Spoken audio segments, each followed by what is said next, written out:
Assalamualaikum warahmatullahi wabarakatuh. Innal hamdalillah nahmaduhu wa nasta'inuhu wa nastaghfiruhu wa na'udzu billahi min shururi anfusina wa min sayyiati a'malina. May yahdihillahu fala mudhillalah wa may yudlil fala hadiyalah. Asyhadu an la ilaha illallah wahdahu la syarikalah wa asyhadu anna Muhammadan abduhu wa rasuluh. Amma ba'du.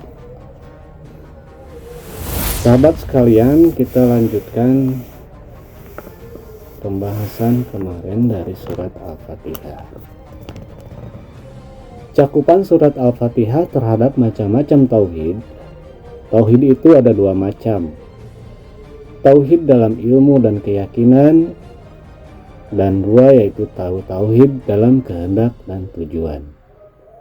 Yang pertama disebut tauhid ilmu karena keterkaitannya dengan penggambaran dan pengetahuan.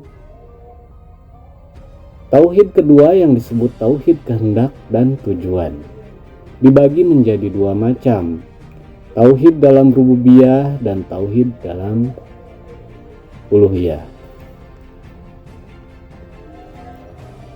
Tauhid ilmu berkisar pada penetapan sifat-sifat kesempurnaan, penafian penyerupaan, peniadaan aib dan kekurangan. Hal ini bisa diketahui secara global maupun secara terinci. Secara global dapat dikaitkan penetapan pujian hanya bagi Allah Subhanahu wa taala. Adapun secara terinci dapat dikatakan penyebutan sifat uluhiyah, rububiyah, rahmah, dan kekuasaan. Empat sifat ini merupakan pusaran asma dan sifat.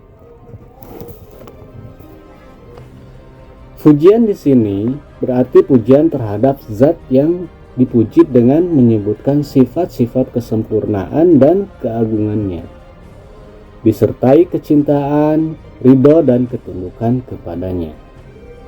Seseorang tidak bisa disebut orang yang memuji jika dia mengingkari sifat-sifat yang dipuji, tidak mencintai, tidak tunduk, dan ridho kepadanya. Jika sifat-sifat kesempurnaan yang dipuji lebih banyak, maka pujian pun semakin sempurna. Begitu pula sebaliknya. Karena itu segala puji hanya tertuju kepada Allah. Karena kesempurnaan dan banyaknya sifat-sifat yang dimilikinya yang selain Allah tidak mampu menghitungnya. Karena itu pula Allah mencela sesembahan orang-orang kafir dan meniadakan sifat-sifat kesempurnaan darinya. Allah mencela sebagai sesuatu yang tidak bisa mendengar, melihat, berbicara, memberi petunjuk, mendatangkan manfaat dan madarat. Maka Allah menjelaskan hal ini seperti dalam perkataan Ibrahim Al-Khalil.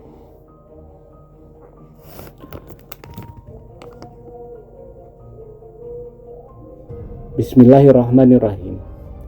Wahai Bapakku, mengapa kamu menyembah sesuatu yang tidak mendengar, tidak melihat, dan tidak dapat menolongmu sedikit pun? Surat Maryam ayat 42. Andai kata sesembahan Ibrahim seperti sesembahan bapaknya Azhar, tentu bapaknya akan menjawab, toh sesembahanmu seperti itu pula. Maka buat apa kamu mengingkari aku? Sekalipun begitu, sebenarnya Azhar juga tahu siapa Allah, sama seperti orang-orang kafir Quraisy yang tahu siapa Allah, tapi mereka menyekutukannya. Begitu pula kaum Musa. Firman Allah, dan kaum Musa setelah kepergian Musa ke Gunung Tur membuat dari perhiasan-perhiasan emas mereka anak lembu yang bertubuh dan bersuara. Apakah mereka tidak mengetahui bahwa anak lembu itu tidak dapat berbicara dan tidak dapat pula menunjukkan jalan kepada mereka? Mereka menjadikannya sesembahan dan mereka adalah orang-orang yang zalim. Al-A'raf 148. Jika ada yang berkata, bukankah Allah tidak bisa berbicara dengan hambanya? Maka dapat dijawab sebagai berikut. Allah berbicara dengan hamba-hambanya. Di antara mereka ada yang diajak berbicara dengan Allah dari balik hijab. Yang lain ada yang tanpa perantara seperti Musa. Ada yang berbicara dengan Allah lewat perantara malaikat yang diutus, yaitu para nabi dan rasul. Dan Allah berbicara dengan seluruh manusia lewat para rasulnya. Allah menurunkan firman-Nya kepada mereka yang disampaikan para rasul. Ini adalah firman Allah dan Dia memerintahkan agar kami menyampaikannya kepada kalian. Berangkat dari sinilah orang-orang salaf berkata, siapa mengingkari keadaan Allah yang dapat berbicara, berarti dia mengingkari risalah para rasul. Begitu pula kaitannya dengan sifat-sifat Allah lainnya.